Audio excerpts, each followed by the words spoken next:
Can everyone on Zoom hear? David, Kim, can you hear fine? Just through the owl, just checking. I hear okay. Okay, great. I'm just getting my kiddo breakfast, but I'm paying attention. All right, let's go ahead and get started then. It is May 3rd. Welcome to May and the Williston Conservation Commission meeting. Let's go ahead and open the floor for any public comment for today.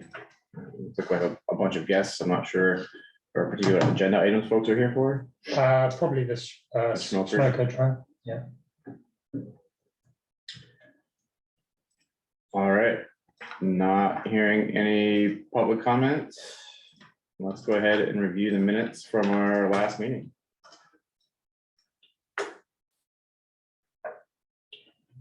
Thank you, Simon.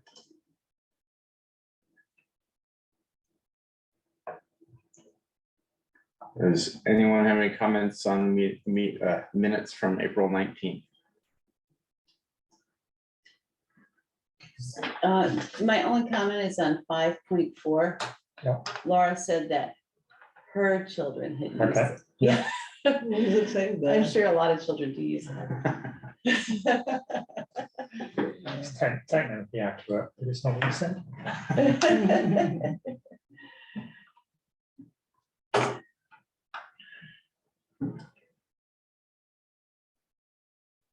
I make a motion to approve the April, was it April 24th? April 19th minutes as amended. Thank you, Laura. Any seconds on Laura's motion? I'll second. Thank you, Gary. Any discussion on the motion? And I'm going to abstain since I wasn't here. Okay, thanks, Terry. All right.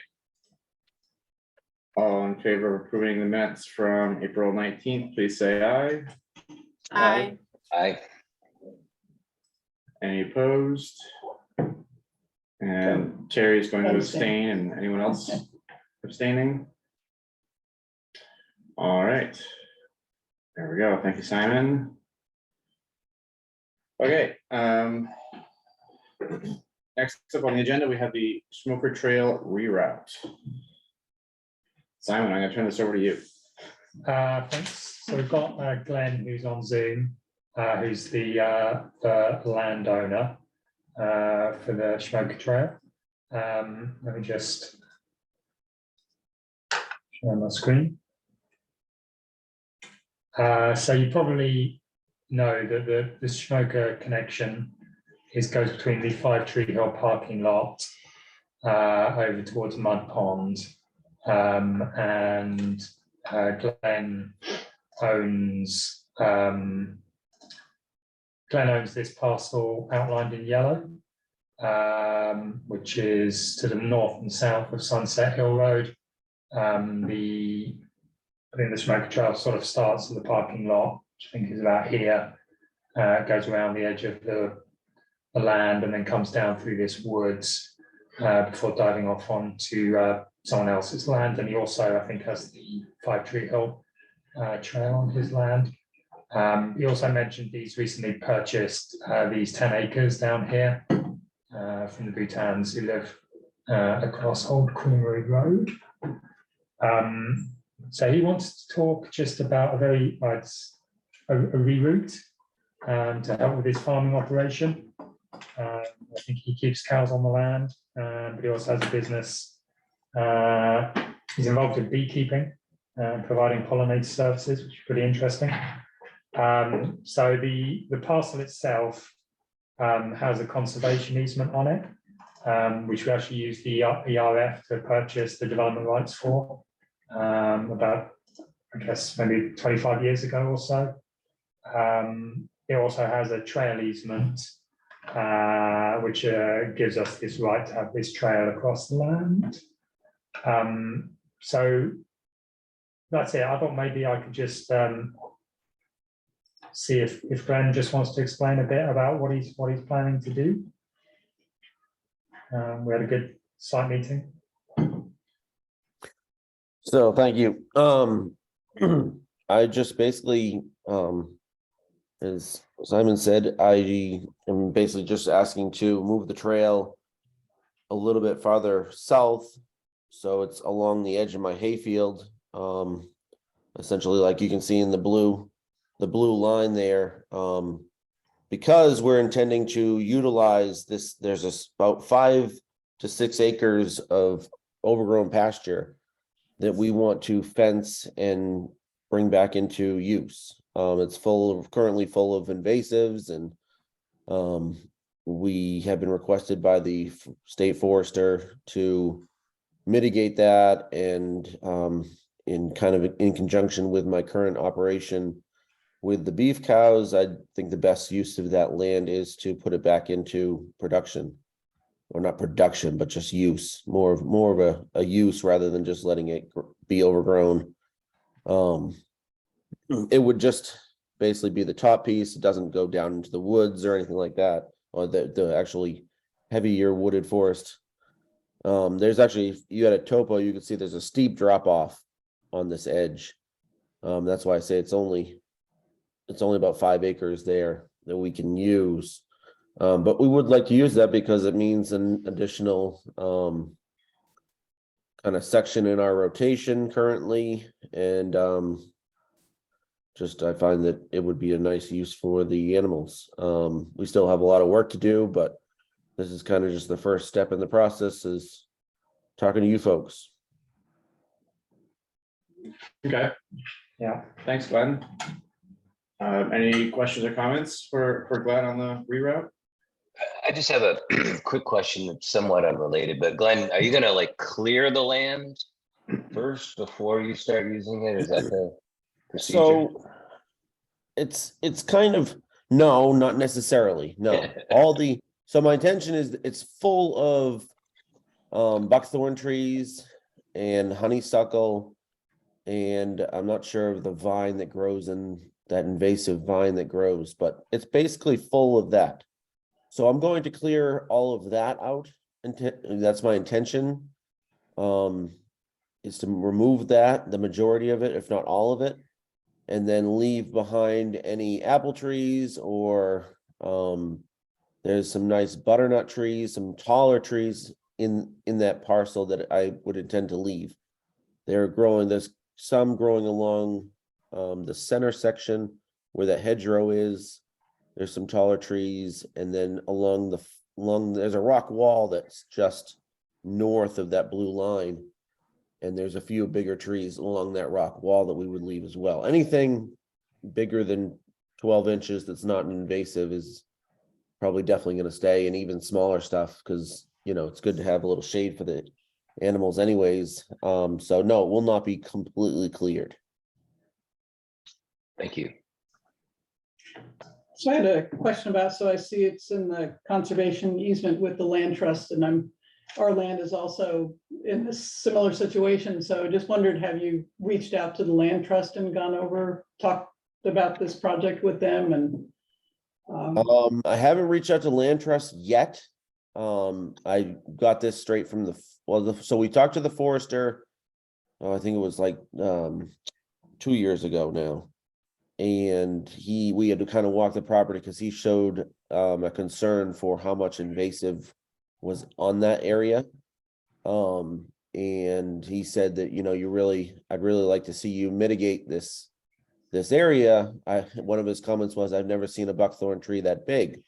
So it's kind of, Yeah. We're going through the steps here.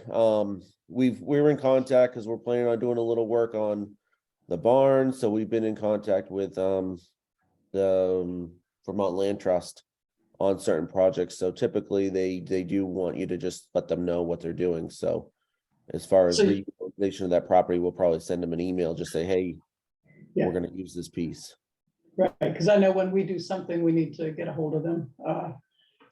And I read through some other area down below and about not using chemicals, or you need to run that by. Is that, were you going to go in there with a brontosaurus type thing, or I have an excavator. kind of an excavator and then like a mower. So my intention is to kind of pile up the brush, you know, burn it as needed if we need to, and then just kind of let the cows / the mower do the majority of the work. I'm a beekeeper. I don't know if that has anything to do with it, but I am not a big chemical person. I prefer to use the power of the cows eating it.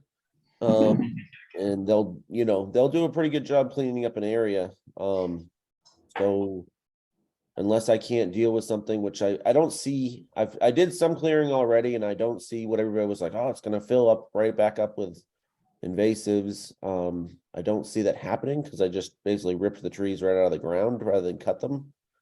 So Right. That'll do it. Yeah, that'll take- I don't see it yet, but my intention is to maintain it, but not use. I don't intend to use herbicide unless I have to, or anything And else. I was also wondering, is this part of the significant wildlife habitat? Is it in that?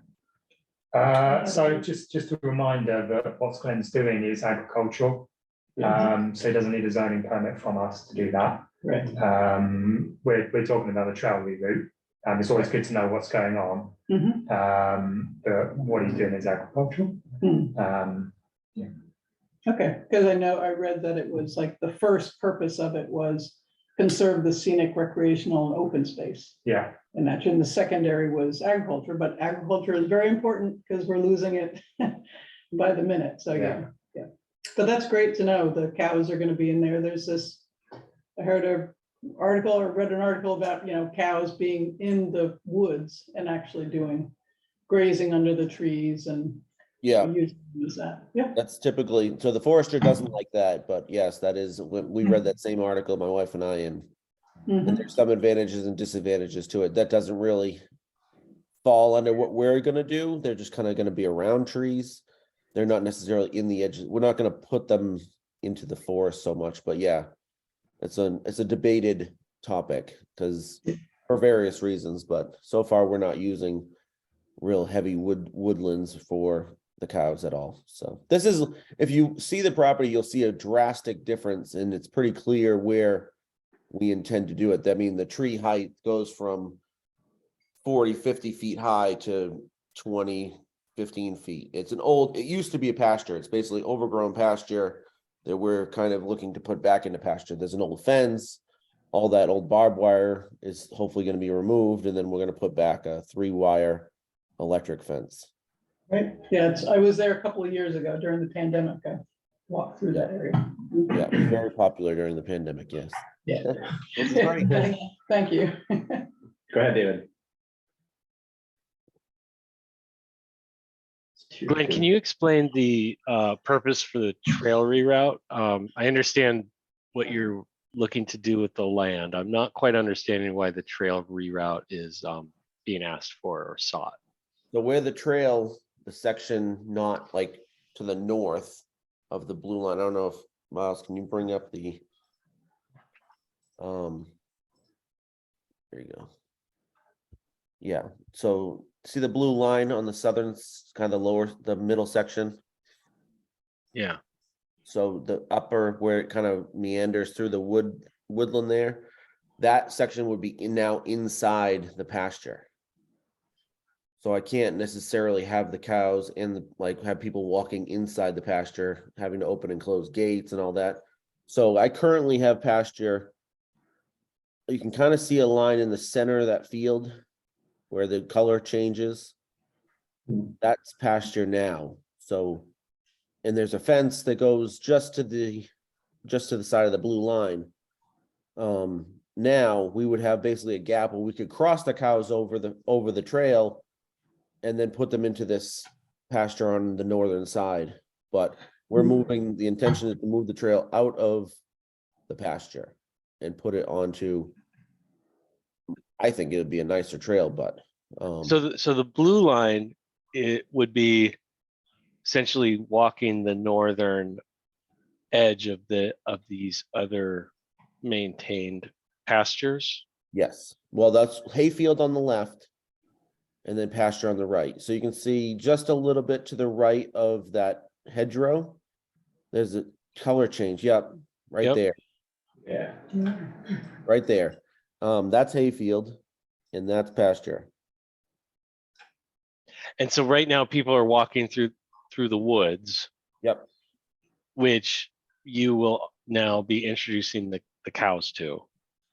After working it and opening it up more, yes. Right. And why are the two, it seems like if you've also got people walking on the blue trail through the pasture currently, or like the proposal would still have them walking through that.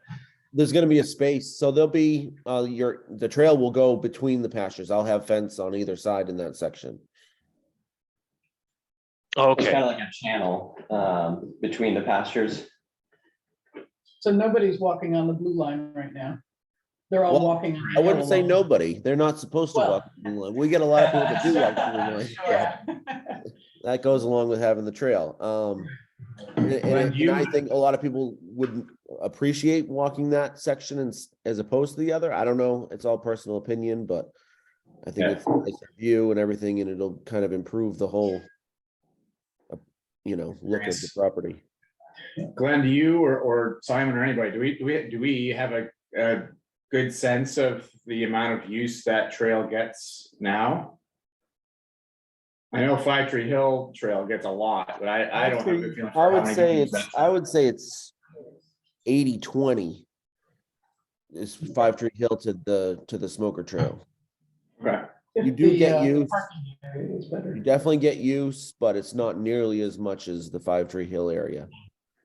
A lot of people go all the way from Mud Pond and they'll walk, but the parking area right at Creamery Road and Oak Hill Road, Yeah, it it's washed a little out. dicey. I've So used it's it, yeah. tough. Yeah. It's pretty hard. So, wet Yeah. on the other end.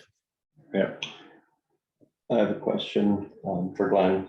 Sure. Glenn, would you be open to signage explaining the change where maybe at the ends of your property on the east and west there, so that folks could understand that the trail was rerouted, and the reason it was rerouted was to allow mitigation of the invasives in the. Yeah, I mean, we that's a good idea, Reed. I think if Glenn's up to it, we could create some signage to post, work with you, Glenn, to get it posted. I think it would be good to just give folks a heads up ahead of time as well, before the reroute actually happens, to help mitigate confusion and potential complaints and whatever else. Have you seen the Yeah. signage Catamount? So that's Yeah. this guy, Reed, has been making these signs over at Catamount Community Forest. And Ethan Tapper actually designed a lot of signage to just do that, is to tell people what's happening and why. So reduce the amount of probably phone calls to the town, maybe. Gary, did I see your hand up? Well, I just wanted to say that I'm fully in favor of this. Not only does it enhance agriculture, but it gets rid of some invasive species, which is two really positive things. So I don't see any reason not to approve of it. Would there need to be some, I know you said you did a site walk April 21st or something. Do you think that there'd be any punch-ins that would be needed? No, I mean, it was pretty dry and flat when I went. If anything, it was drier than the existing trail. I don't think we've got any structures on that part of the route. Schmoker does, once you get off Glenn's land, it gets pretty wet. But this section is pretty dry and flat. Glenn said he'd be happy for us to continue mowing the path. I personally think the view is really nice walking across that hayfield. It's better than going through the woods. The invasives.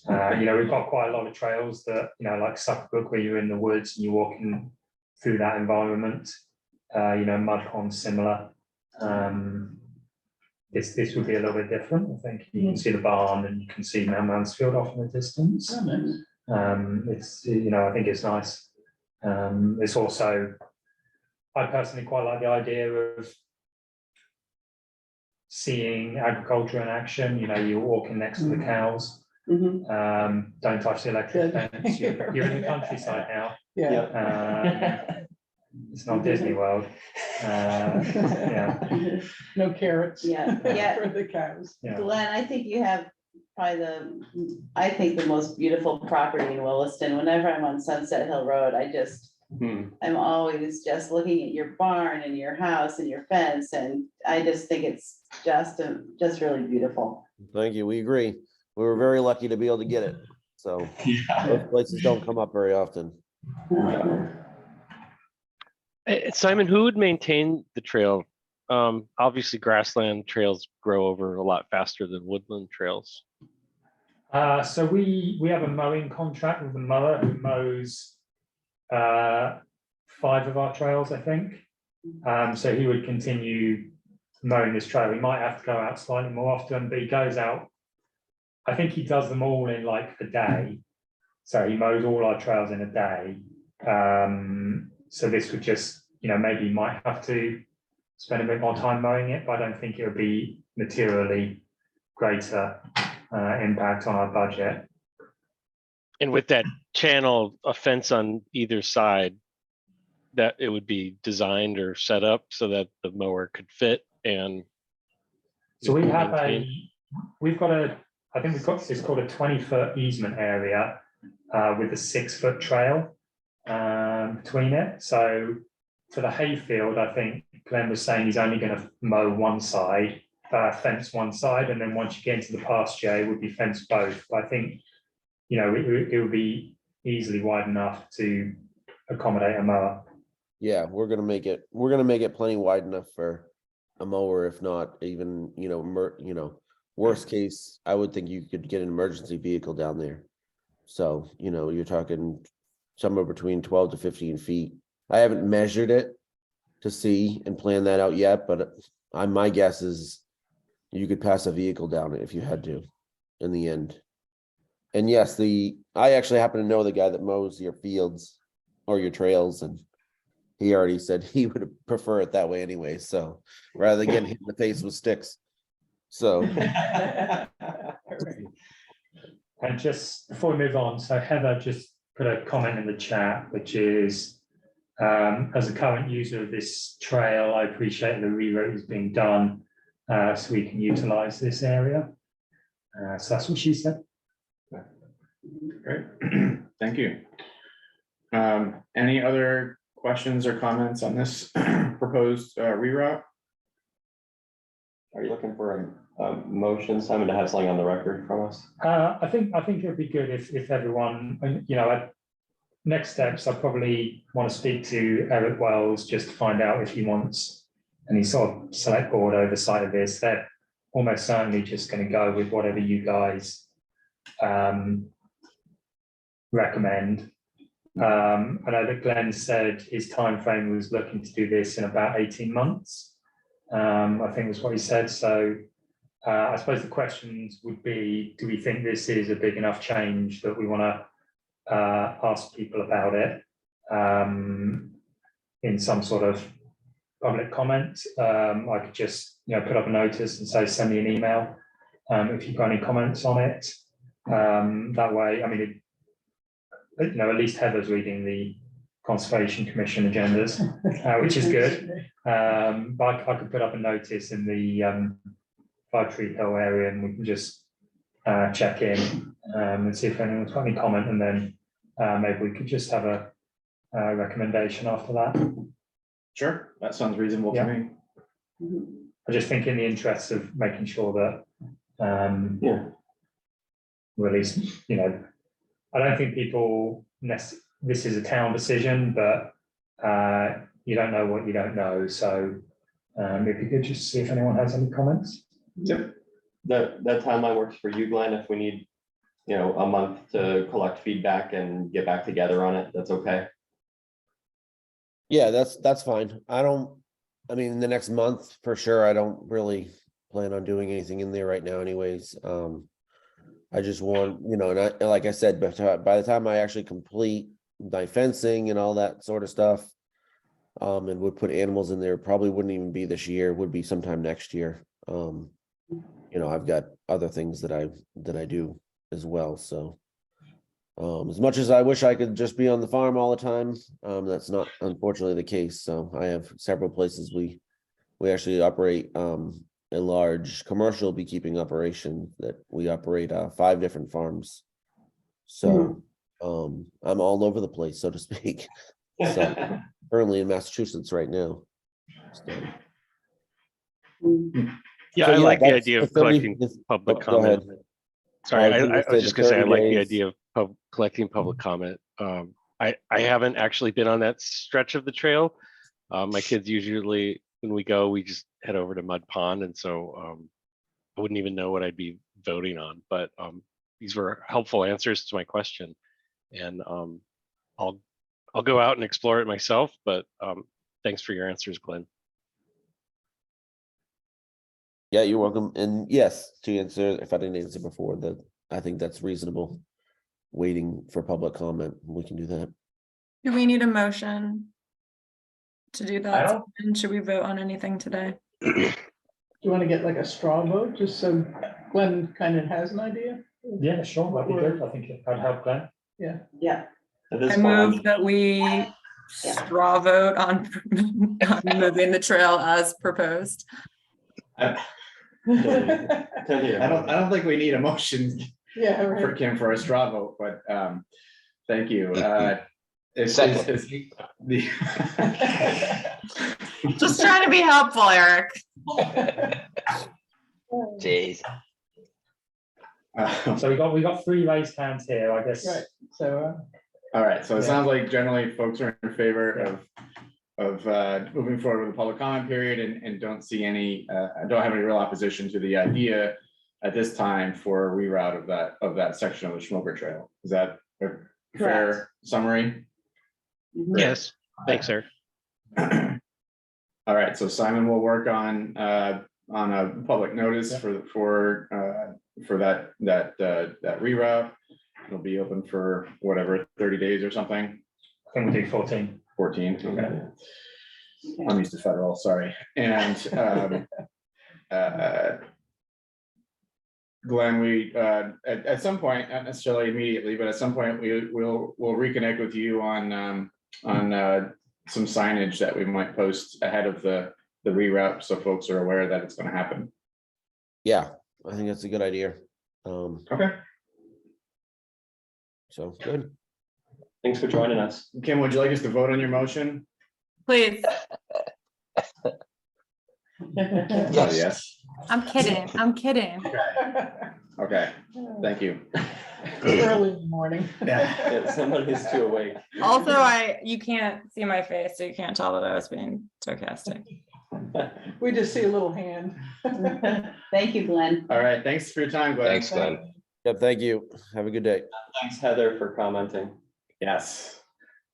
All right, next up, strategic wildlife habitat area regulations. I think I saw Jens pop in. Oh, there he is. Hi, Jens. Anyone else? Or we're just turning this over to Jens and he's gonna run with it? So I was just gonna, I think Simon's good. well, I was just gonna show you where I think we got to, and when I say we, not me, you, last time. So I think this was all work you did throughout 2020 Sounds about right. Yep, 2020 and 2021. and 2021. Yeah. And it needs a change to the town plan maps and a regulation change. So I think you looked at the previous significant wildlife habitat area. I will repeatedly refer to this as strategic wildlife habitat area, so you're just gonna have to accept that. It's also strategic. Yeah. And I think the problem was it was like an amorphous agglomeration of just everything into the same level of protection from a series of studies over about 10 years or so. So I think Jens did a huge amount of GIS work that seemed very complicated to develop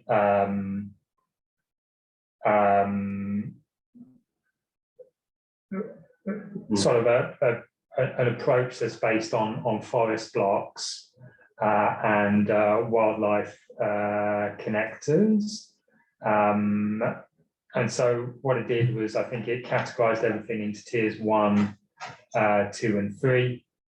This map that I think Melinda did just shows, you know, basically where the tier 1 in red is and the tier 2 in sort of yellowy orange is, along with lands that have been protected.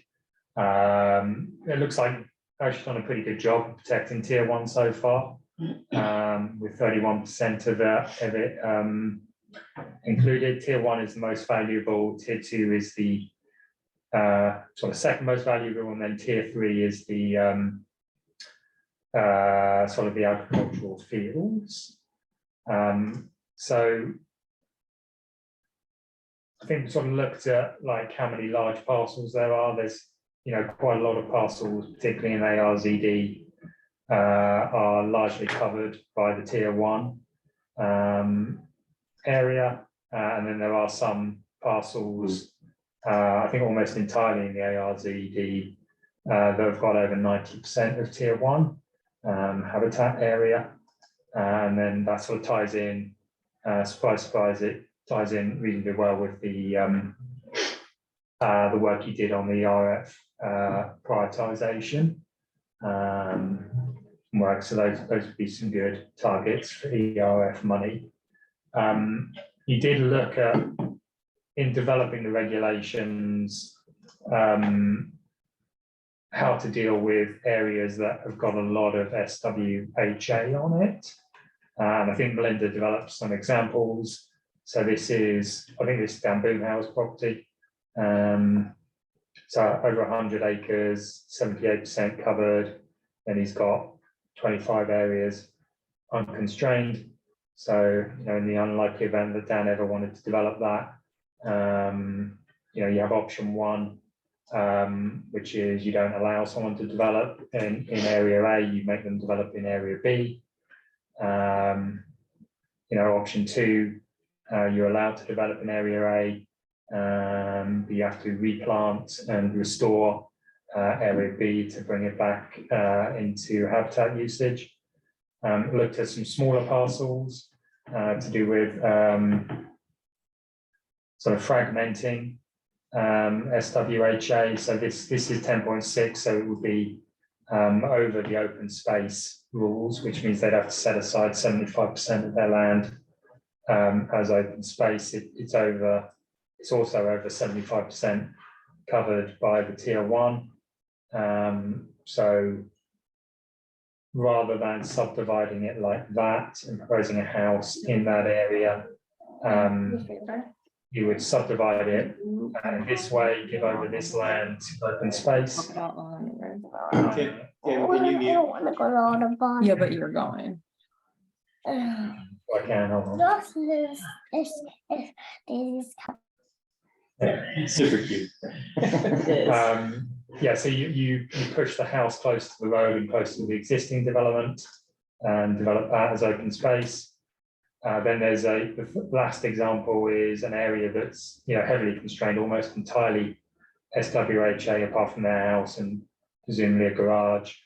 They obviously can't subdivide without affecting the SWHA. So in that case, you'd have the sort of same result, which is that you push the development close to the road, just you don't get the open space, but largely to most sort of extended purposes, this does sort of preclude further development just by the nature of how it's laid out. So there we are. We also looked at, Linda developed a story map, with the intention that this might be useful in conducting some outreach. It actually has a GIS version of the map that you saw, which is pretty helpful. So you can, you know, if we were going to look at, say, I think that parcel we looked at previously, down here. You know, you can interact and take off whatever you want to take off. So, you know, the existing wildlife travel corridors and the kale habitat goes away.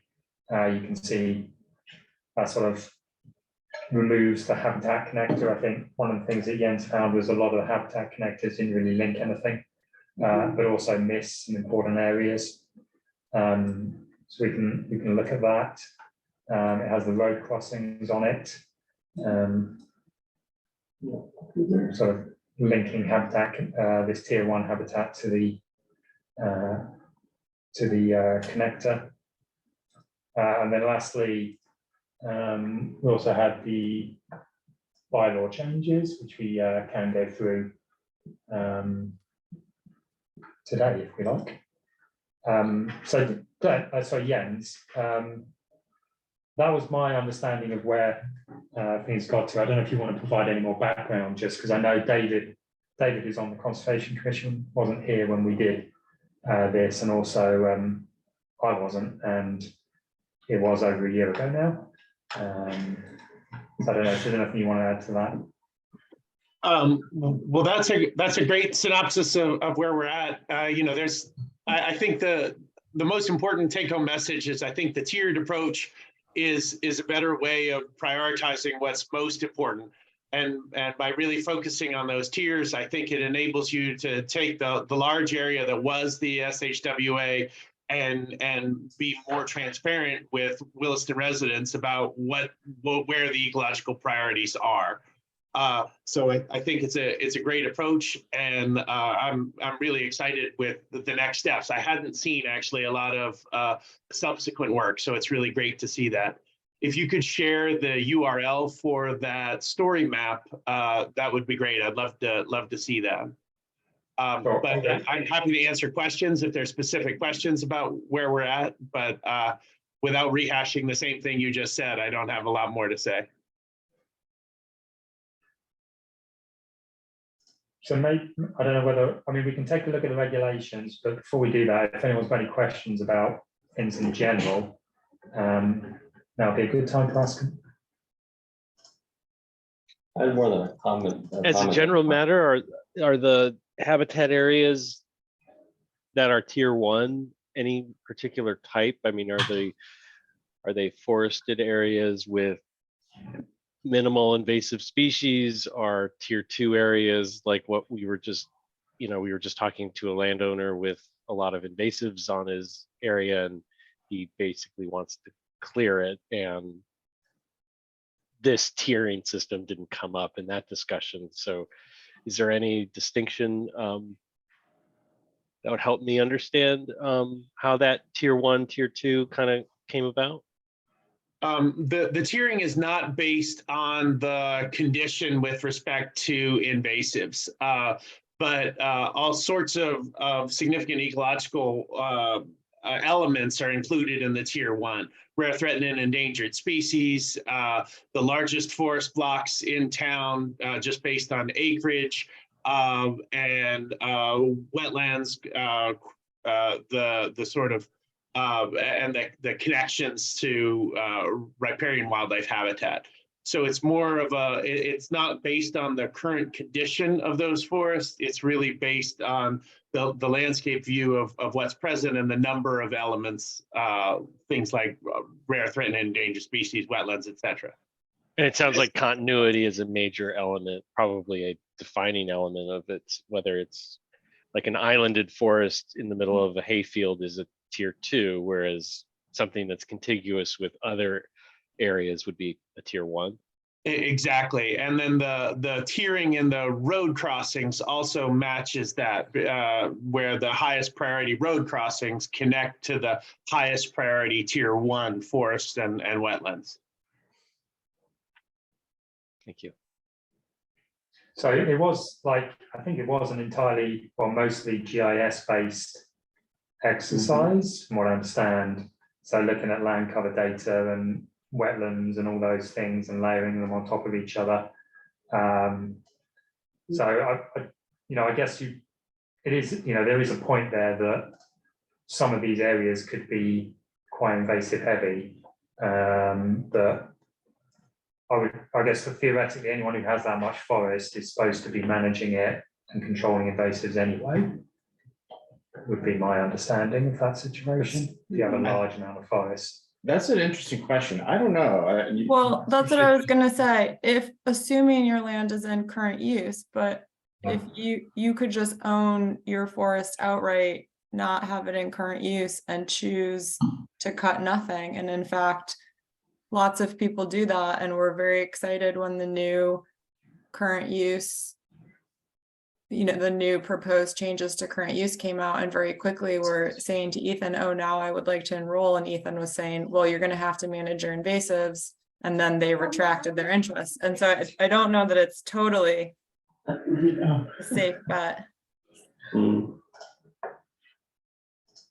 Well, I would argue that the forest patches that are left in Williston are important even when they have invasives on them. For sure.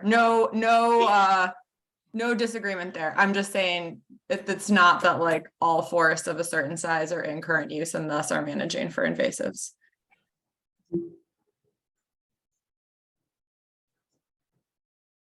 So, okay, so thanks for this review.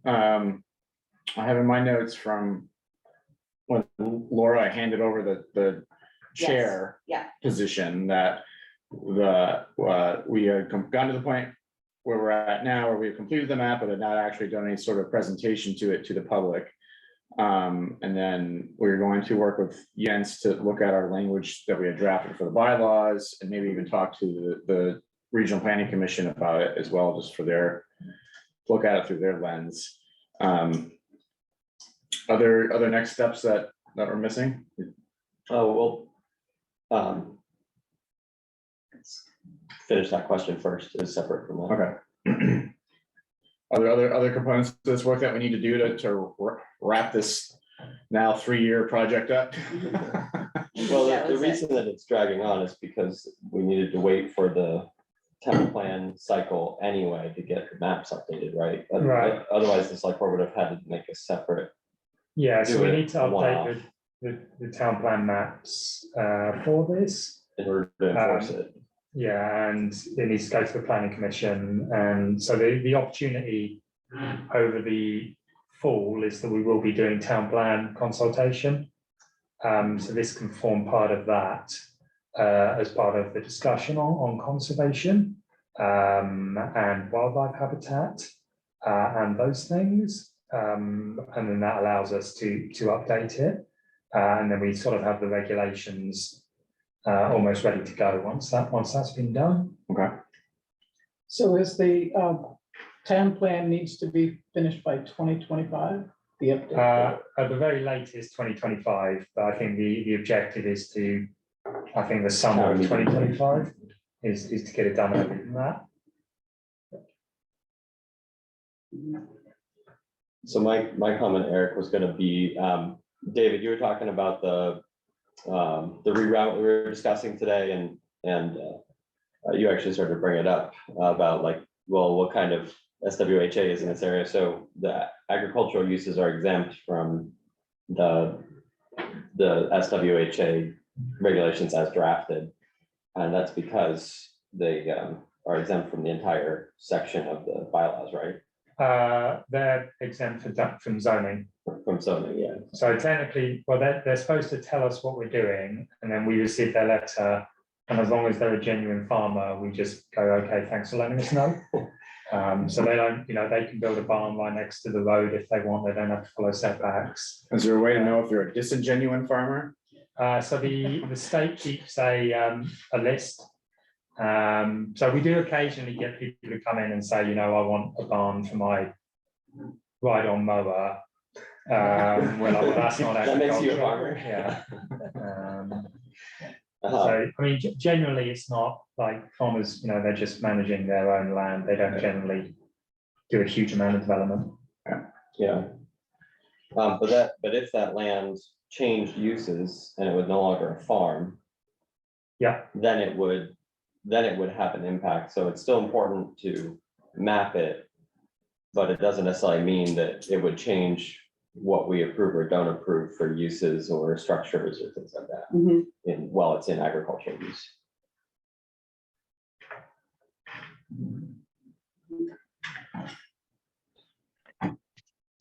But tier 3 is a habitat block is defined as large agricultural fields greater than 10 acres, which with appropriate management practices could serve to support habitat requirements of grassland birds. I mean, I'm just reading the language here that was circulated in the agenda, and that was actually my question, and I'm happy to talk about it now or ask the question, but my mind is how do those definitions start to get interpreted in the context of proposed developments or subdivisions? And we had a parcel on the agenda last week that was talking about creating significant benefits for the community, and how do these classifications play into a request for development,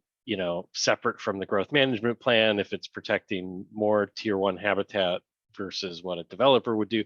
So I have a couple of those questions that not sort of concerned with creating this map and that classification, but how would all of that play out, and how is the town thinking about it?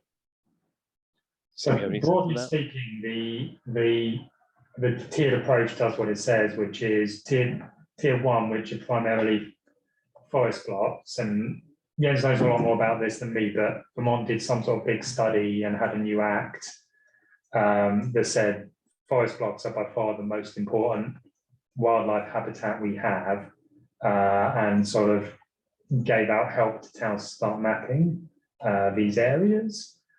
So that's why the regulations as drafted essentially make it very difficult to develop in tier 1 habitat unless your entire parcel is like severely constrained by tier 1 habitat. And then even if that is the case, you can then develop in tier 1 habitat, but you sort of have to replant an area to mitigate it, unless you're something like 95%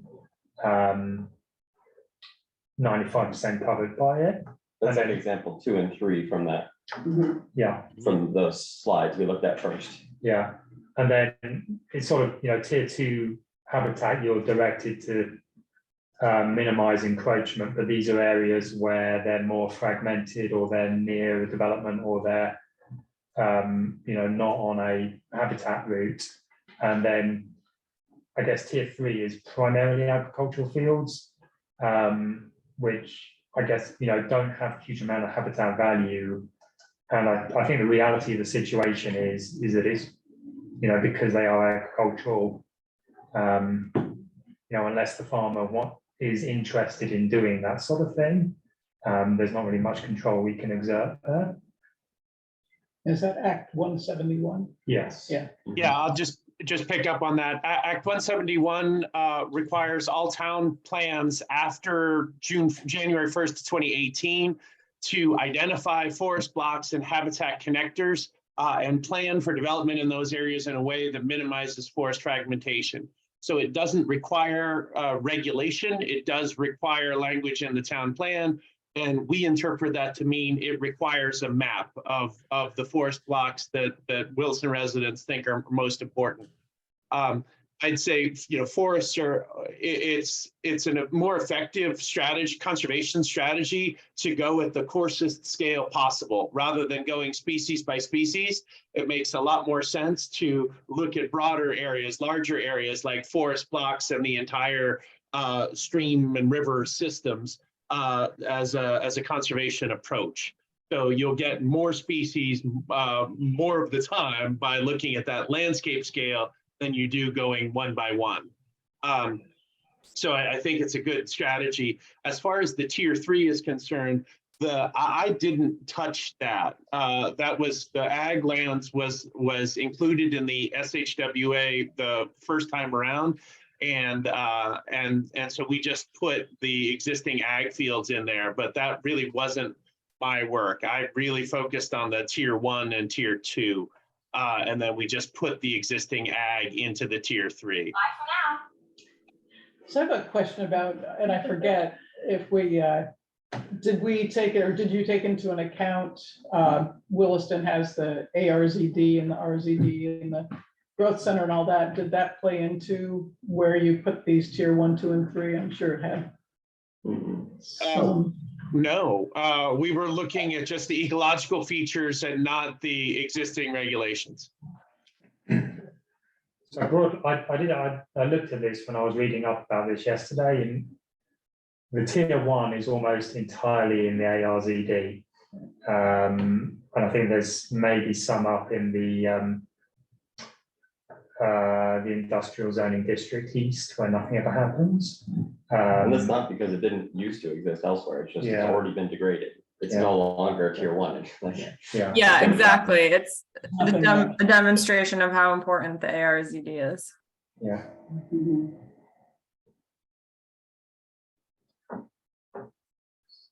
so it's probably a good segue to looking at the proposed language, because there's like 3 bullets that just say this is how they impact review of proposed development. And I think for tier 1, tier 2, and tier 3, and I think that's where we're at is, okay, we've got better science and data and better understanding of how to prioritize things into tiers. The next question is, what do you allow in those tiers? And that's where those slides at the beginning, we're trying to show some examples to understand how would it actually impact something that came before the Conservation Commission and the DRB by applying those tiers. Yeah, I think this is what we wanted Jens to really look at, to make sure we had the right language. And is this new, this whole So section? this is what you discussed at your last meeting, which I think was January 2022. It hasn't been touched since then.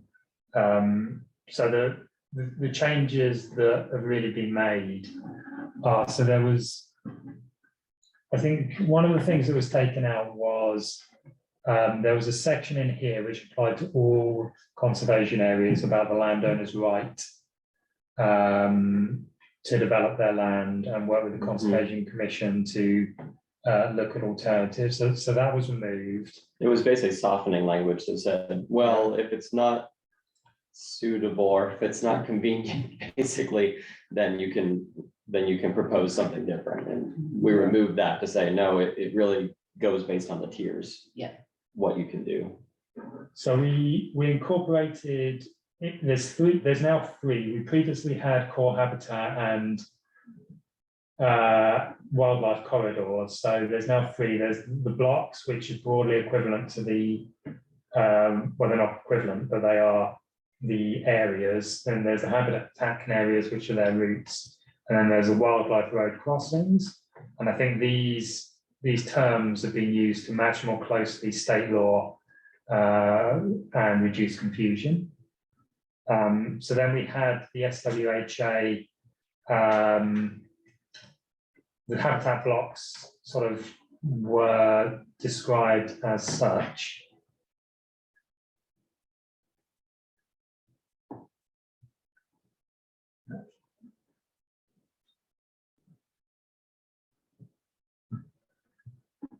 And Jens, have you reviewed this language and that Simon has on the screen for the definitions of these 3 tiers? You said, I know you said you worked on the first 2 a little bit, right?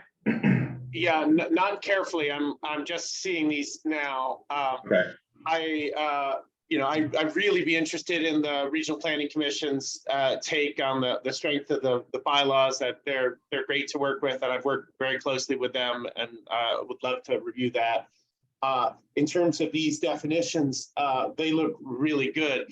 I'll point out that that piece in the what is a connector, overwhelmingly in Williston, it's the streams and rivers and the associated vegetation there that are serving as connectors. I did, wildlife road crossings are one type of connector, and the entire riparian network is another type of connector. A lot of that is protected in other regulations separate than this in your bylaws. But I just wanted to make sure you all were making the connection, that those are hugely important connectors, but aren't necessarily regulated solely in this part of the SHWA.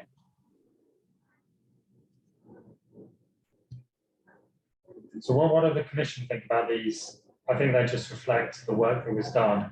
I think last time you talked about this, you talked about taking out reference to how big these things are. And that seemed to be the main comment. They're mapped, so I don't really necessarily need to say how big they are in the definitions. I just sent you an email, Simon, a link to the one that has the track changes, if that's helpful for those who weren't here to see what it was before, or what it currently is before it changed.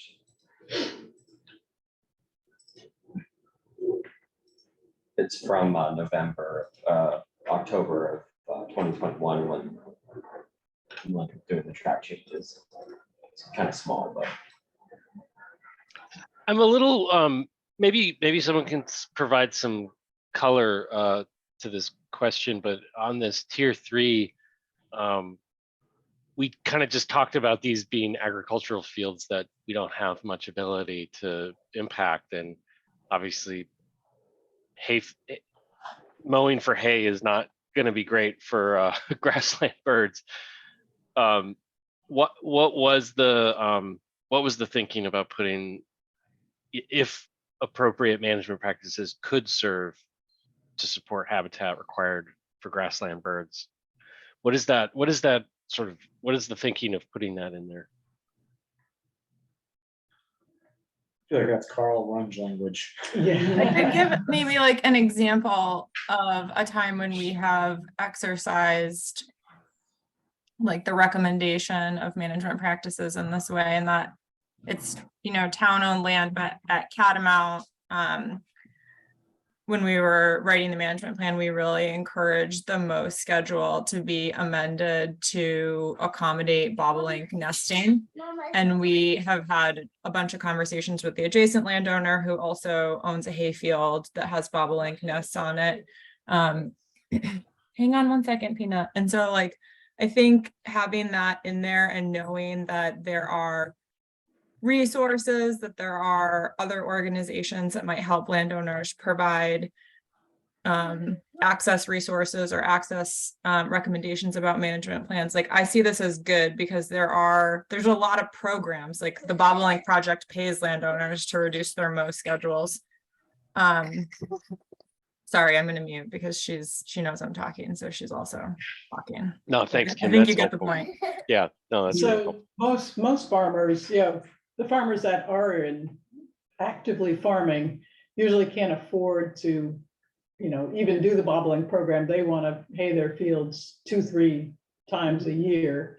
The folks that can afford to do that will try to get it, apply for the bobolink project, but that's not always available. There's only so many slots. But I remember I was a big proponent of, when we were working with Jens, I was like, yeah, but there's all sorts of things that cross over agricultural fields and blah, blah, but really it's mostly, they prefer to be in the woods and brush lines. So the agricultural fields, even though they're good for grassland birds and maybe green snakes or something that are, reading that, there is so many more positives for the areas that are wooded, the tier 1, tier 2, as opposed to the agricultural fields. And you see animals in the fields, that are just crossing, but mostly it's the animals are passing through the wooded areas, I think. Is that, the animal doesn't really want to cross the field. It would rather they don't go want to be through- exposed. Where birds, that's where they live.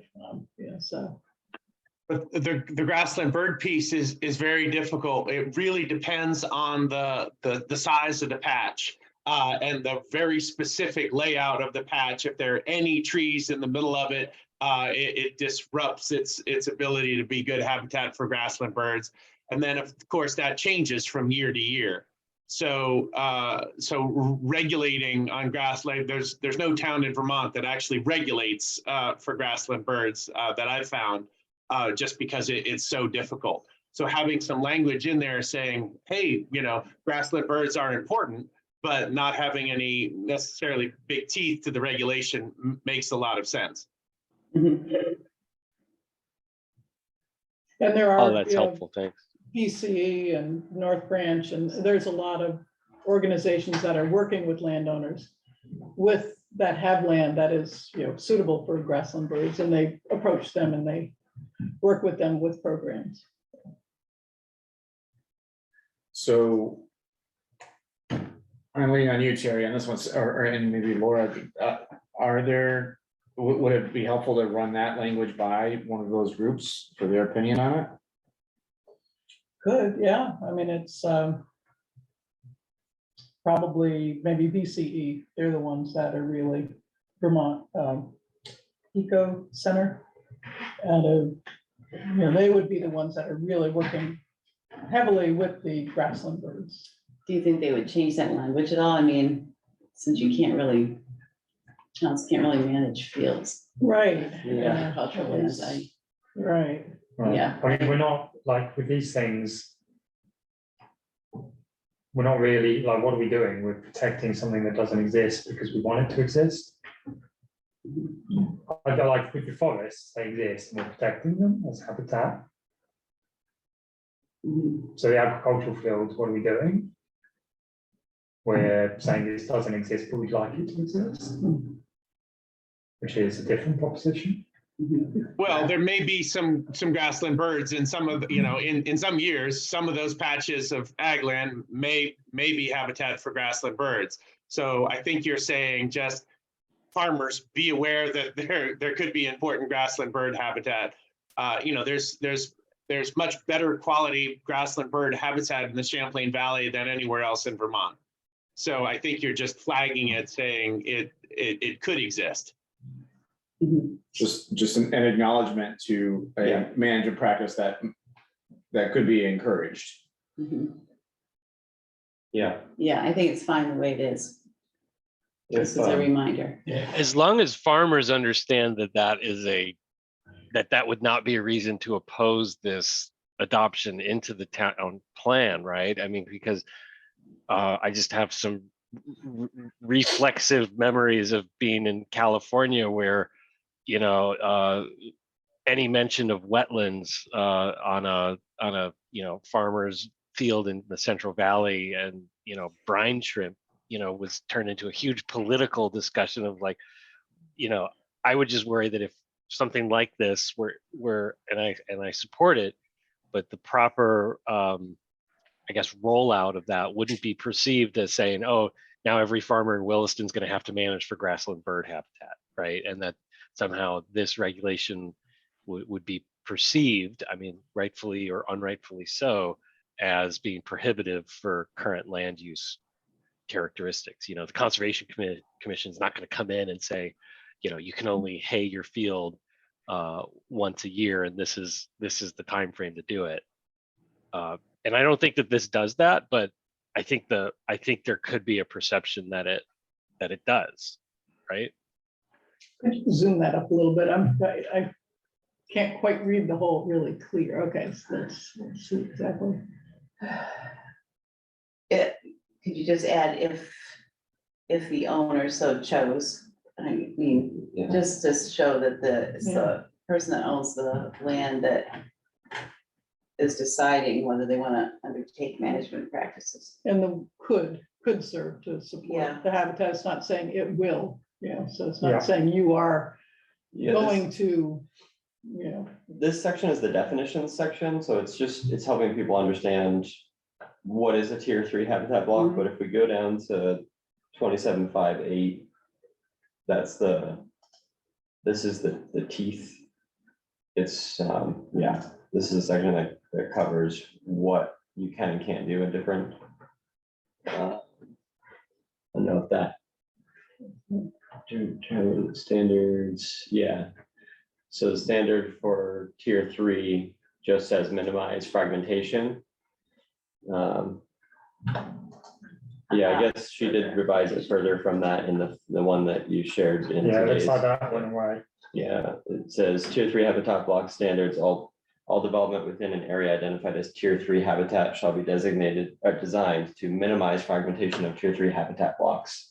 So, so basically where it landed was tier 3 is minimize fragmentation.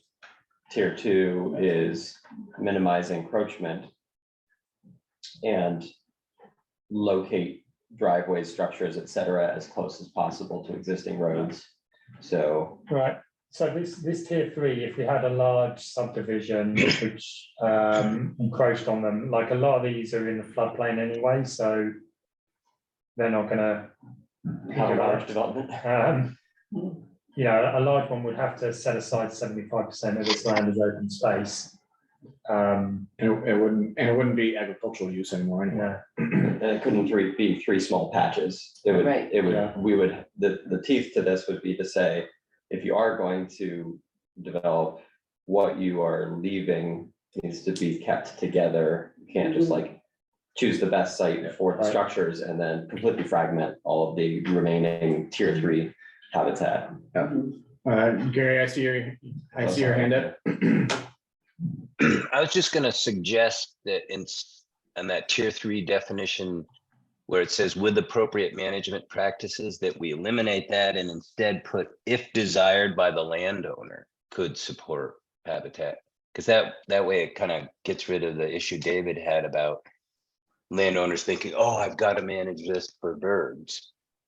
I don't know if that Yeah. would be appropriate or I not. mean, I guess so, but yeah, I mean, we can definitely add that in. As a general rule, I'm not in favour of putting things in the regulations that are advisory. But this has already been for a lot, so I'm not gonna rock the boat now. So we can put that in, but just people only come into contact with our regulations when they want to develop their land. So no farmer looks at chapter 27 of our bylaws when he's figuring out how often he wants to hay his field. If that's something we want to encourage, then we should probably, like Terry says, you do some outreach, like here are the opportunities for you to do this. Right. So maybe we can just put that in and leave it at that, because I think I just want to make sure we spend enough time on the important stuff, which is tier 1 and tier 2. Yeah. Yeah, Right. I'm fine with that. This is just the definition section, so Yeah. really, I think the section that somebody who has tier 3 and is thinking of develop is going to be instructed by staff to look at is 27.5.8, which is the standards section that just says it should be designed to minimize fragmentation. That's Right. one sentence is all that they need to be worried about. and this is when they go to develop it. Right, exactly. Not when If you they're go- just yeah. farming it. If you're just So farming it, That's their own prerogative, Yeah. that's their own program, yeah. I will say, I don't really know what that means. If you have an old field, how do you minimize fragmentation developing an old field? I think, If you were going to develop it for residential, so I don't know if you know this, Jens, but we have the open space requirement in Williston, so parcels larger than 10.5 acres have to set aside 75% as open space where they don't develop. So it would tie in with that. So you don't build, if you're building, say, 10 houses, you don't just dot them all across this, 30-acre field. You cluster them together. Yeah, cluster might be a better word. Yeah. Fragmentation might not be the best word. shall be designed to cluster the development so as to minimize fragmentation. Well, I think we've got clustering somewhere in here. Yeah, it's under, Yeah, here we have cluster development. Okay. Do you Yeah. even want to include these tier 3s? Because, I mean, so if they're currently used as agriculture, there's nothing you can do about them. If they become developed, we haven't really identified any, I mean, other than grassland bird habitat, which actually would only be kept if it were in agriculture. So if it becomes an old field, it won't have the grassland bird, it'll have the grassland habitat for a bit, but there's not a huge list of ecological attributes for an old field that compared to the forest that you would want to protect. So I question whether you even want to include these tier 3s. I mean, the purpose of identifying the agricultural lands was where they can serve as current grassland bird habitat, but that requires constant management every year, mowing them. So if you no longer have an agricultural use and then somebody's trying to develop it, what ecological attributes are you trying to protect at that point? Well, I think if it is developed, I think we could recommend that the owners, if they are clustering the houses, that they mow that field, you know, to enhance grassland birds. That they be required to mow it once a year, whenever the appropriate time is. Yeah, we could, yeah, enforcement is, you know, nearly impossible with that compared to other things like placement of structures. Yeah. Well, I mean, we could put it in the requirements that they manage that field, you know, by grassland bird standards, which would include, you know, and we could spell out what that includes. I'm wondering if we should have that discussion at a different time, because we have Jens here. Yeah, And right, he's, yeah. and we want to Yeah. know what he thinks about tier 1 and tier Tier 2, 2. yeah. Yeah, I think those are much more important for Williston. The tier 1s and tier 2s. So we'll jump right on to so you've still got the HDA in there. Got various exceptions where you don't have to comply. So this covers the usual things like administrative permits, like you're building an addition or a garage, if your lot's very small, fences, and then things that we don't generally tend to regulate anyway, like utilities and energy. So we do have a set of standards. This is generally what has sort of existing. So these are cluster and minimize fragmentation. And then we have the tier 1, tier 2, and tier 3. So I don't know, can everyone see that? Yeah. So.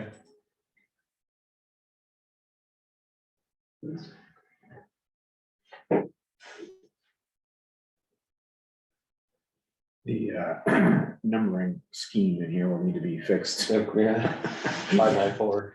Yeah, 5.11.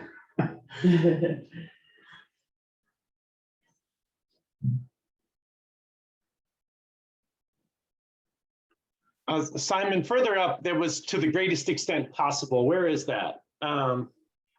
There. So how does that tie in with the other protections?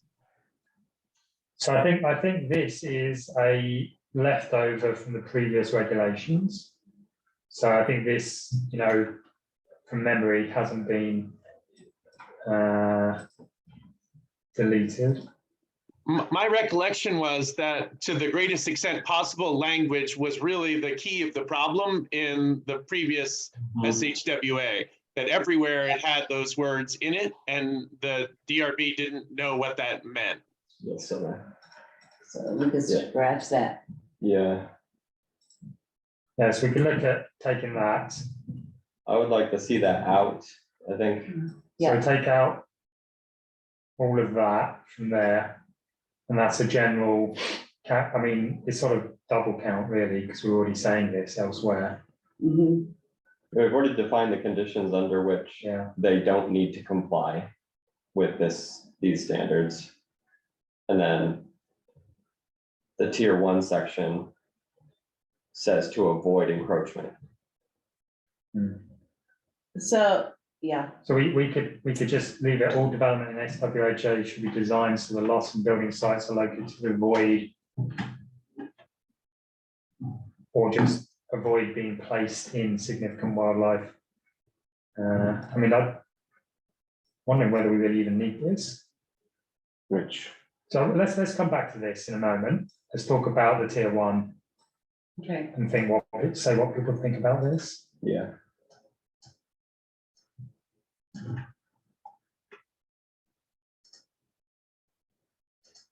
So what this does on any open space, this is like, to me, reading it, that's the key requirement there.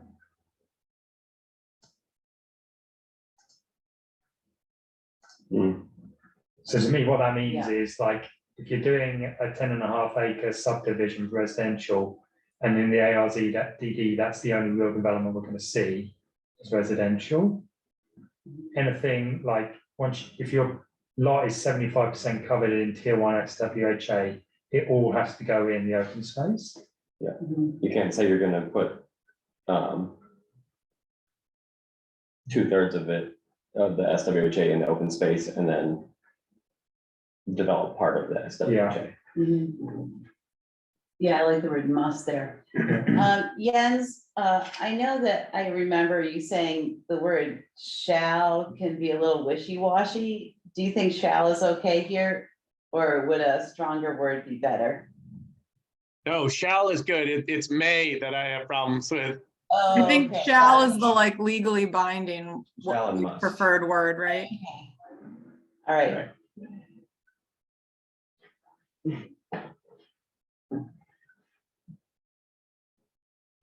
Can you talk about the last sentence? So this moves on to what we were talking about in that presentation, which was the standard. So if your parcel is 95% covered by tier 1 SWHA, if possible, you've got to locate the development outside the boundaries. Where that's not possible, which it probably won't be for a lot of these parcels, you've got to design it to minimize fragmentation. Simply because if you've only got 5% of your land that's not covered by this, that's not really a lot to develop on. So speaking of may and shall, why is this one a may, and how would that be perceived by a developer or a landowner? They would have to go to the DRB to get permission for it, basically. Yeah, I mean, these are all where possibles.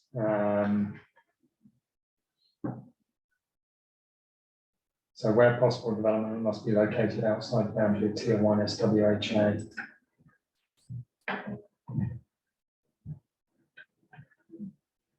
So this is the graphic we talked about earlier where you push stuff towards the road. So we could look at giving a few examples of how that might be done in this second section.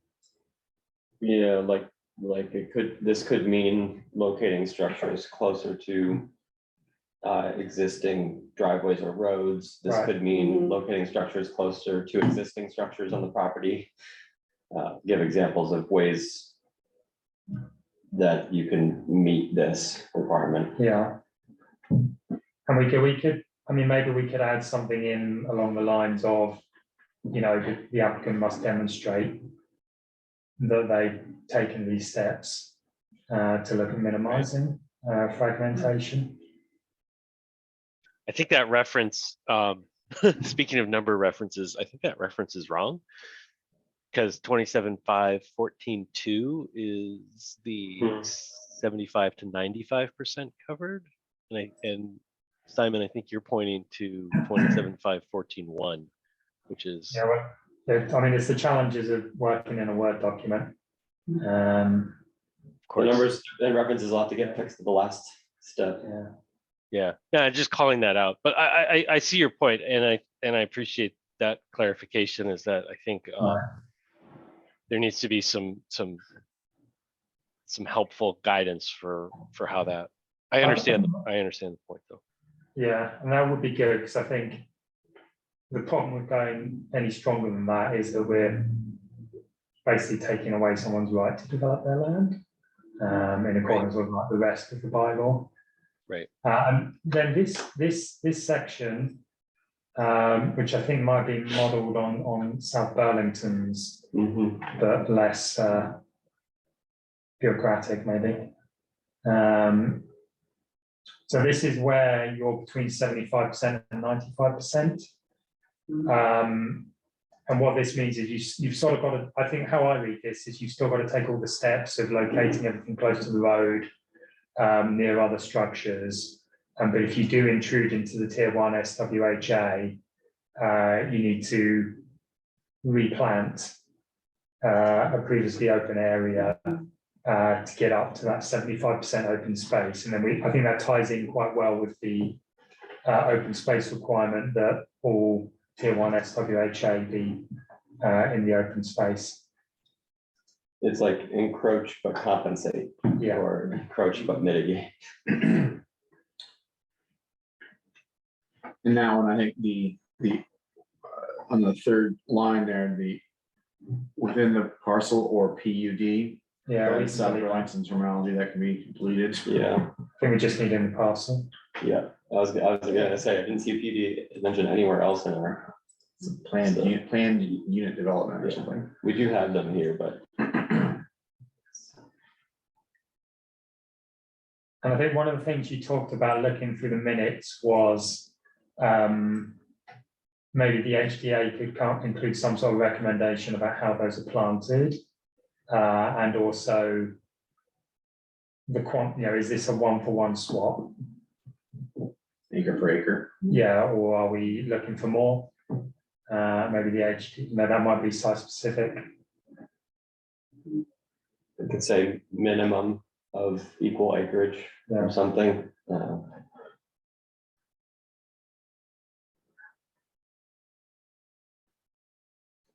Tree for tree. For every tree removed, you gotta I plant one. like acre per acre. Acre per acre. And if there was I feel like that we could spend a lot of time thinking about how to, creating a formula about, when maybe there's certain situations where very significant wildlife habitat is impacted by something that's going in, and maybe that would merit more than an acre per acre, but I think Yeah, I mean, I think limited. that this touches on the point about, if you're going in and developing an area and you've got like 80% SWHA Tier 1, you say, I really want to develop on this 5%. Here's my HDA. That 5% has only been forest for the last 40 years and it's full of invasives. Can I plant this other area? We'd probably be okay with that, all other things being equal. There was one on Redmond Road, right, a year ago or a year and a half ago, where there was some restoration work done, and the reality was the area that was being impacted was being mowed and shouldn't have been being mowed. And so it was like, all right, well, you're impacting it, but it's already been degraded. And so the restoration work was a good trade to make. And I think they did more than, I think it was like double. They did like 200% acre per acre. So That was at their own. they offered that, yeah. But it definitely made it feel like a good trade, because we were taking an area that the ground conditions showed that it really was not high quality forested area. It had been kept clear when it shouldn't have been. So. Okay. That's a good point, Reed. So are these regulations for us in providing guidance to how a developer should be putting a plan together, or are these regulations for the DRB to interpret in their approval of a plan? Both. Yes. Yeah. Yeah, when we do our recommendations, right, Simon, make sure that they reference the bylaw section so that when the DRB receives that recommendation, they feel like they can they can go to bat for it. So we would be saying, you know, per 27583, you need to do X, Y, Z. You need to restore some area or whatever. And this, I mean, the way this is written, you know, this is like, this is strong. This basically stops anyone developing in tier 1. Mhm. Yeah, for all intents and purposes, it's going to eliminate any further encroachment into tier 1. Which I think is your goal, right, Jens? Like, if we don't do anything else, stop degradation of tier 1. Yeah, that is a very appropriate goal in those most important ecological areas, yes. Very politically phrased there, Jens. Well, it's not my goal, it's your goal, right? That's right, yeah. So habitat connectors, minimizing fragmentation, etc., avoiding barriers, mitigating impacts.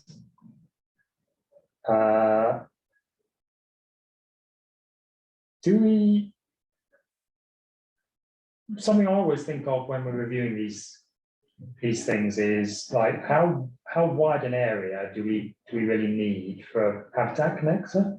If parcel's just got habitat connector on it, like at what point are we saying that connector is so narrow now that it's being degraded? I just out of interest. Yeah, I mean, that's a good question, but I guess in my mind, that would be on a site-by-site basis, depending on who's using it as a connector.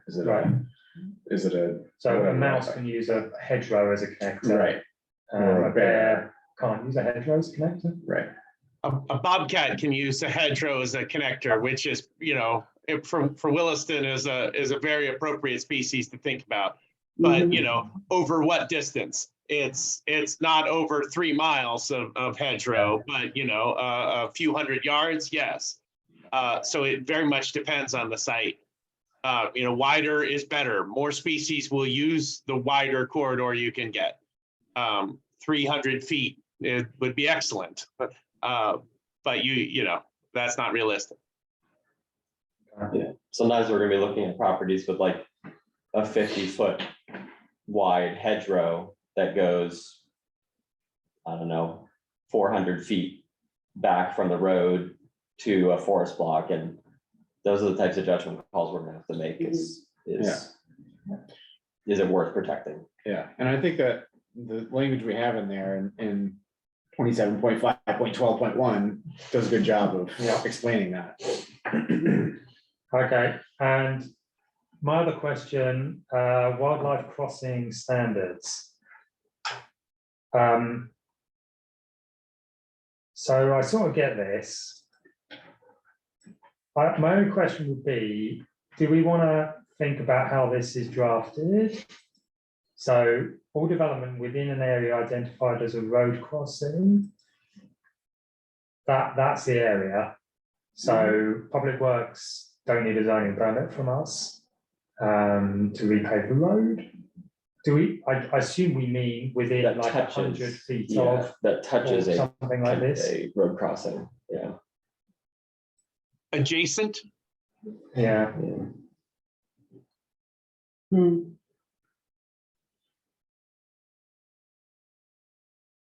I think adjacent would help.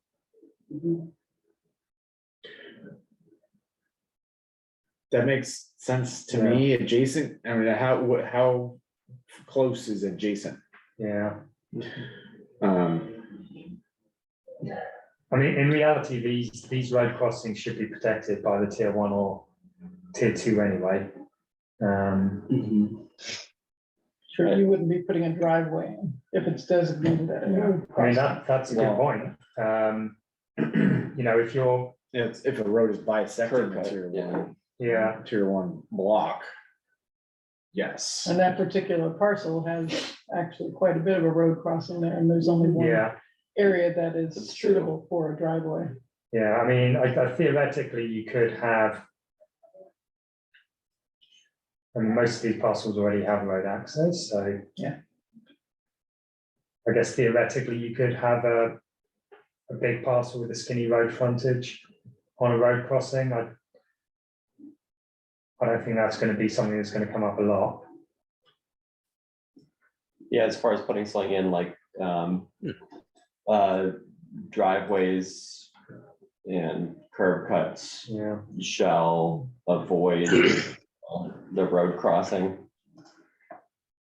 And Jens, and you spent some time with Melinda going over those road crossings and really fine tuning them and picking out the most important ones with the forest cover. Yes, and again, they do link up, you know, the tier of the road crossing does reflect the tier of the adjacent habitat blocks.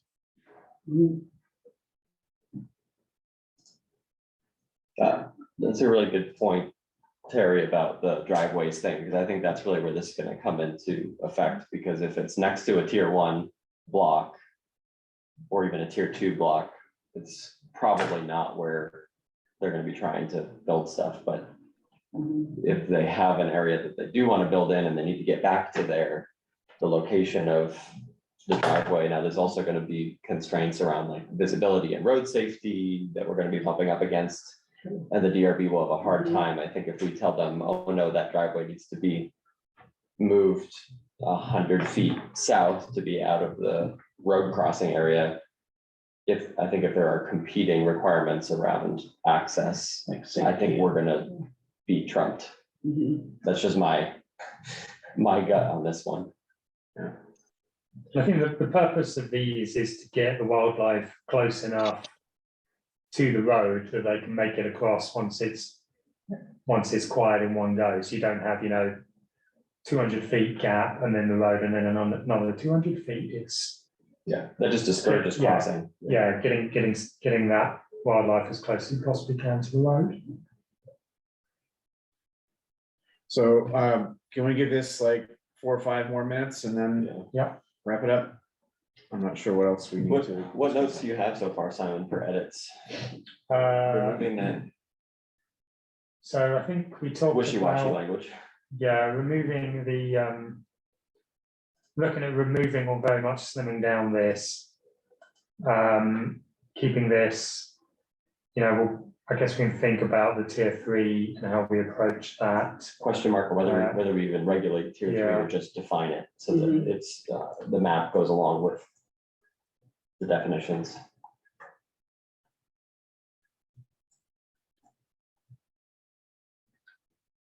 And then removing and then adding in examples of how you go about developing when you're 95% covered.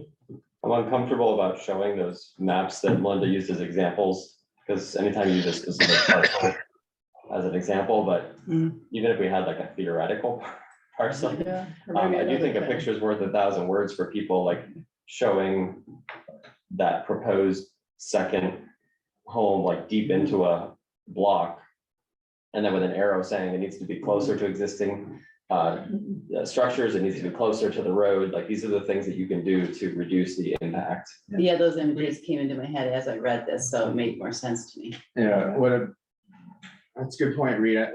Maybe we could use examples with town-owned property. If the town doesn't get mad at it. Oh, right. True. Like Catamount or Factory Hill. Or something. Well, let's do a theoretical. I want to put something out there that says Careful how that might be interpreted as we want to subdivide Catamount. Maybe leave that one. If you think it's feasible to create like a pretend parcel. And I think a visual would be really helpful. And I don't know how we do visuals in the rest of the bylaws, whether it's like a appendix item or something, but having a visual, I think, would answer everybody's questions when they go, well, what does this even mean? Right. We've spent hours and hours discussing it and we kind of know what we're talking about. Somebody coming in trying to understand it is going to be like, what does that mean? And just some arrows and a picture, and they'll be like, oh, I get it. Makes sense. Yeah. Okay, we'll do that. I'll see whether the CCRPC want to give it a once over as well. Jens, I don't know whether you want to have a look at this and then I'll stop sharing. and then come back with any comments, because I know you just seen it today. I'll turn that around this week. Yeah. If you would just send this text to me just to make sure I have the most up to date, that would be great. Thank you so much. Yeah, And I was thinking, David, if, and this is so much to take in just to see it for the first time, but most of the work we did was during the pandemic, right? Mhm. And it is recorded, so it is on the town website, right? That's a good point. You Yeah. could, if you really were confused about something, why we got there, why it came to the way it was written, that might be, I know you probably don't have all the time in the world to do that kind of thing, but you can kind of like find one that, was really focused on.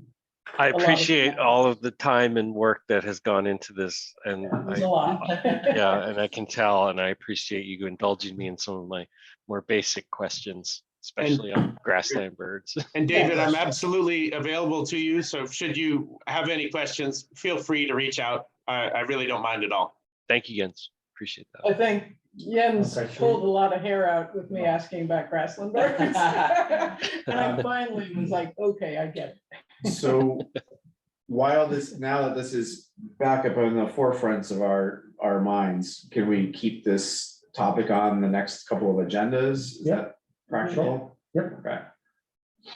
Yeah. okay, great. Yeah. Like that took up a good amount of time, so let's quickly run on to the next agenda item. Okay. Thank you. Thank Jens. you so much, Thanks, Jens. Jens. Thank you. Jens. Thanks for having me, Thanks, everyone. Jens. This is really exciting. Thank you so much. Yep. Thank you. Bye-bye. All right, so we have, what do we have? Other business, views from Mountain View Road. Review. How many views did we get in there? So you may, those of you here, I think some people clocked off early last time, but we had a quick look at some views. I haven't had time to go through all the regulations in Jericho and Essex yet, to find out what they're doing, but Reed went out and took some pictures on Mountain View Road with some various views. So I thought we could just spend 5 minutes having a quick look at that. You may recall we were going to look and see what had changed since these were done in 1989. Mhm. So this is from close to the junction with. I lost audio. Uh-oh. Gary and Kim, can you guys hear us? Oh, there you Yeah, go. I can hear. can, I yeah. can hear. Yeah, good. Thank you. So this is close to 2A end of Mountain View Road. You can see Trinity. Mhm. Right on the left edge, yeah. There's the Michaud house in the middle. Pretty nice open view. The clouds, this day I took these photos, wasn't ideal because it wasn't super clear, but you can see that there is actually a second layer. If you zoom in, there's a second layer of mountains behind. So there is Mhm. sort of, there's like the foreground is the field and Right, that right, house right. across the street. And then you got your mid, which is the initial hill in front of us. And then you do have a mountainscape behind it. It is still pretty from that spot. Mhm. So this one has actually been developed.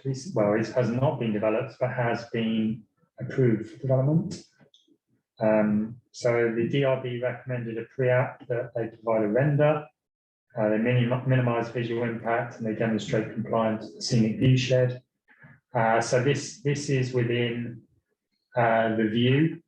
There's a little pink star that indicates where it is off Mountain View Road. This was 14 units, I think, for the Michaud development. And you can see the existing house there. And this was the CGI they prepared. You can see the Camel's Hump there Yeah. on the right side of the background. Yeah. That's what it looks like on a clear day. Yeah, the electrical lines really are in the way. Yeah, they're the biggest problem. Yeah. Yeah. So those houses are CGI. I was they're not like, real, yeah. wait, I can't think of where this house is. I Yeah, know this they're road pretty very impressive. well. That was really interesting exercise that developer went through. Yeah. And we learned later that it was not a cheap exercise either, but it was really helpful to visualize what that area will look like when it's fully built out. And what does CGI stand for? Computer graphic. Generated image. Thanks. It's like what the Avenger movies are all made with.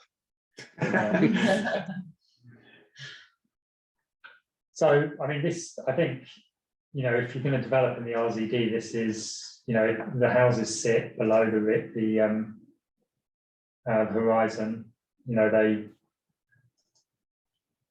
blend into the background as well as they can. In the RZD, we should be expecting to see houses, is what our bylaw says. They don't obstruct the view of Camel's Hump. You can sort of see what was there before. This is Redmond Road, looking towards Brenham Woods open space. This is one of my favorite things to look at when I drive, especially in the evening. The Adirondack profile is just above the tree line. You just can't see it on this day because it's so bright. So that's still a pretty good view, and I think this is protected open space for Brenham Woods, so this can't be developed now. You just, you got your house there. And the town owns the fields. So I think this is sort of just protected now. The wires again are the biggest problem. Yeah, we have Ledgewood and Mountain View. Looking. This is looking at the farm just west of Martell Farm. Yeah, the Martell Farm. Thank you. Yeah, so the Martell barn is kind of behind the telephone pole at the center of the photo there. And if you go up that road from Ledgewood, that's an amazing stop on the hill there. Yeah, that's one that's not on. So so about this one. Yeah, exactly. Yeah, so like right up here is beautiful views up on this road. Yeah. I don't know when Ledgewood. I don't know when Ledgewood was developed. If it was pre-1989 or not. I don't think so. Yeah, it wasn't around when I was a kid, so no, it would have been. So that's probably why it's not on there. 90s or 2000s, but that would be something to add if we decide to keep these listings. So this is Glazer and Lawson, which has nice views. Yeah, can I just make a comment on that? I'm thinking about the Glazer project that's ongoing. And after seeing that CGI earlier, I'm wondering if it might be a good suggestion for the Glazer project to do a CGI in this field that'll let us know what the impact of development will have on this view. Picture's worth a lot of words. Yeah. I mean, I just think it would probably help a lot for most of us to understand that viewscape changes. Yeah, that's a good point, Gary. I mean, is that something that you could bring up at the next Glazer meeting? Yeah, we're meeting tomorrow afternoon. I'll definitely bring that up.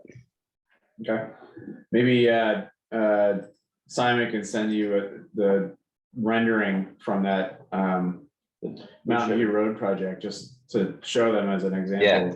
Or I could do a screen grab on it or something. Yeah.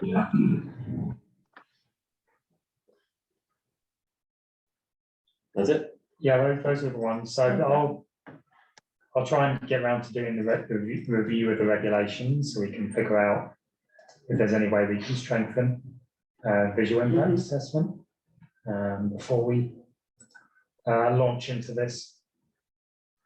Okay. Thank you, Reed and Simon. Next thing I see on the list here is Screen Up Day.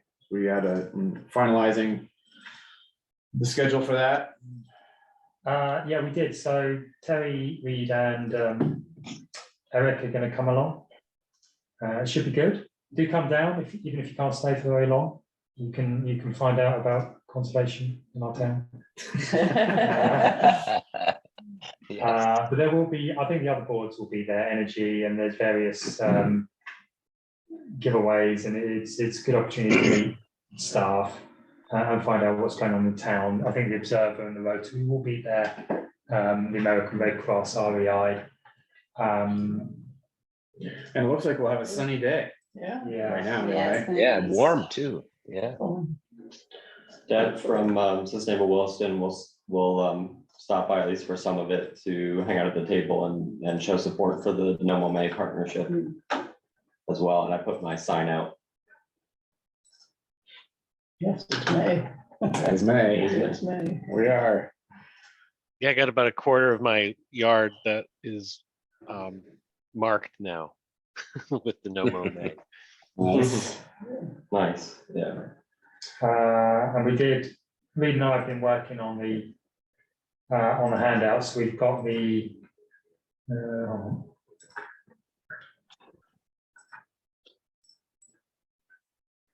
so we've got like one that's catch-all that Melinda actually did last year that still works, and links you through to the various initiatives that have been going on in Williston.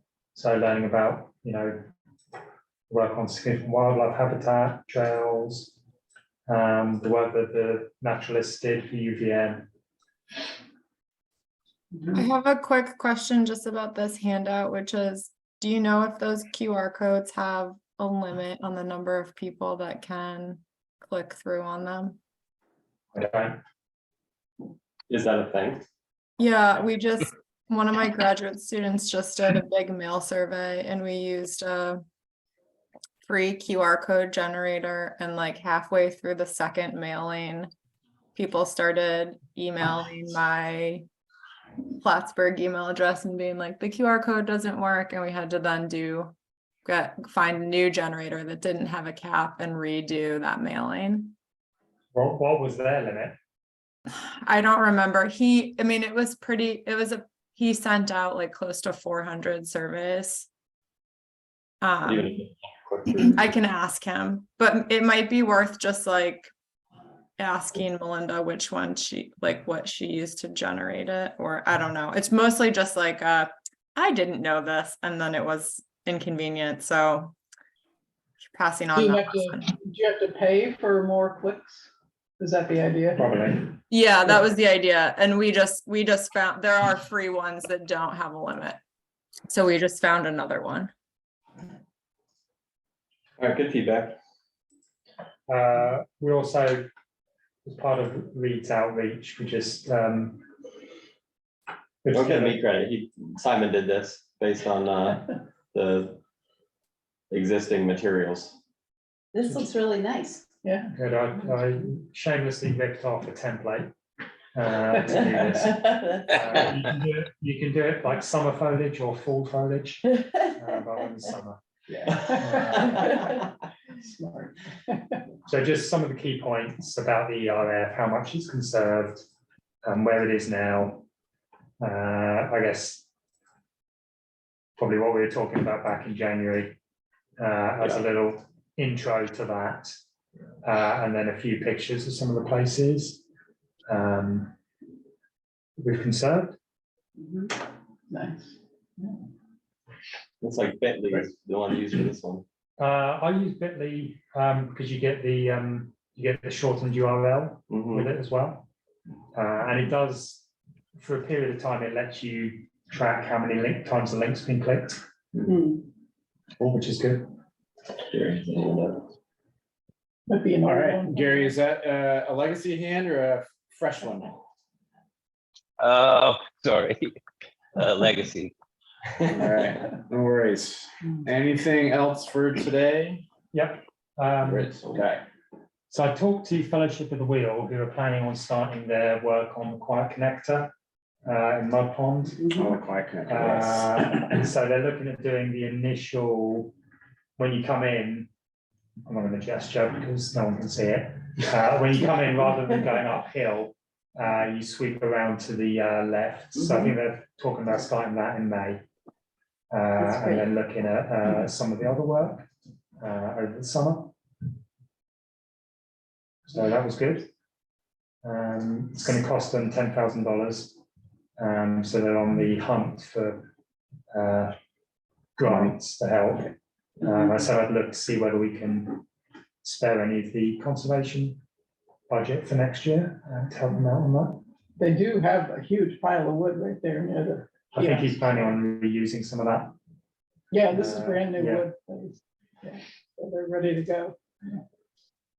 I have one update, which is that Vermont Master Naturalist group planted 70 more trees at Tree Island this past weekend. So another big day in the Intervale, provided most of those trees. That's fantastic. Was that in the Observer? There was an article. The dedication ceremony Yeah. for the ecological marker was in the Observer, yeah. So this was since then, another work day. It's been 70 more trees. Yeah. Awesome. That dedication day, Chapin was given an official nickname by the kindergartners. Was he tree Tree protector? protector, I think. Tree Oh, that's right. He's Yeah. called Tree Protector. And I saw the Abenaki name was updated Yeah. on the Oh, page okay. on the town website. The Abenaki name for Tree Island was added. Cool. Hazi Manahani? Yes. Hazi We Manahani. had to Yeah. practice it a few times. Kim? I just have a quick, I don't know if it's an update, but I have a master's student who is focusing on the social impacts of the growth of mountain biking in the Northern Forest region. And one of her papers that's going to come out of her master's is using data from Strava Metro, which is the de-identified academic or provided to academic API Strava data, and she's accessed it for all of Caledonia County, and then also accessed Vermont state traffic cam data and used that to identify like hotspots of where people are using trails and crossing roads with where there's high incidence of traffic. And her paper is really like geared towards municipal planners to be like, here's how you can use Strava Metro data for rural recreation planning. And so I mostly just wanted to tell this group, not as like an offer to have her do it for Williston, because that's outside the scope of her thesis, but that she could potentially at some point, she's going to be, looking for opportunities to present this to municipal groups and get feedback on whether or not folks can imagine using Strava Metro for planning purposes. And so I just wanted to put that on everyone's radar and let people know, like, if you'd like to have Emily come and present how she used the Strava Metro dashboard, I think it's like a cool, interesting tool that Strava developed for cities, right? Like for like bike lanes in cities, and they're interested in how more rural communities might use it for recreation planning rather than like planning for commuting in cities. So that's happening. Thanks, Kim. That's really interesting. Did your student defend their thesis already?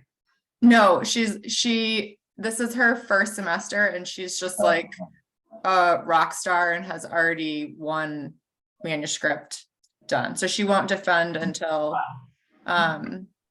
it's not like done, but like done-ish. So this is chapter 1, and then she'll be doing field work in her study sites are Bike the Borderlands locations. So this is just Kingdom Trails, and then she'll be visiting all the other 8 Bike the Borderland locations this summer. So we have her for a while. Cool. Yeah.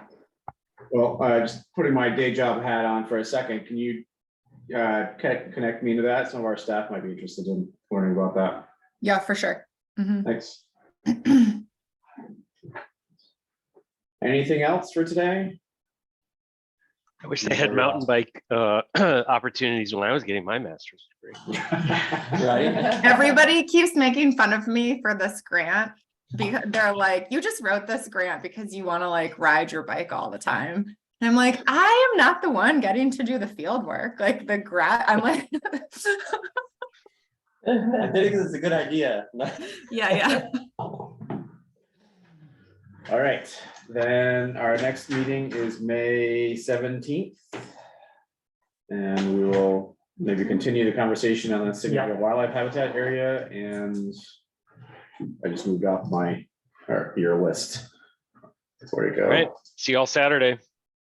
Yes, see you Saturday. Bye. Bye. All right, thanks everyone. Have a good day.